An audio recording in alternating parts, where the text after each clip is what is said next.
Hello guys, today I'm going to tell you how you can activate your Cricket Wireless eSIM in your mobile device. So if you have purchased eSIM or ordered it or bought a new plan, you will get a QR code to activate it, or you can get the details like activation code and everything else as well. So in iPhone, what you'll have to do is you'll have to go to your settings, and then in cellular, go to cellular, and then you'll see add a eSIM option there if your phone supports it.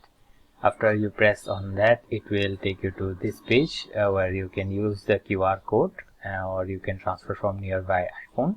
So simply press the use the QR code and it will prompt to scan a QR code, and you can scan the QR code that you got when you ordered the eSIM or bought a plan.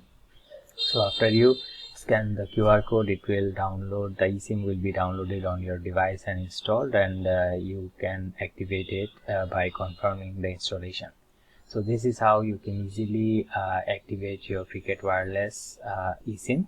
In the Android, it is the same. What you'll have to do is you'll have to go to settings, mobile data, um, and you'll have to add your eSIM or download your eSIM, and then you can simply scan the QR code to activate it. So that was all for today guys. Thank you for watching. Take care. Bye bye.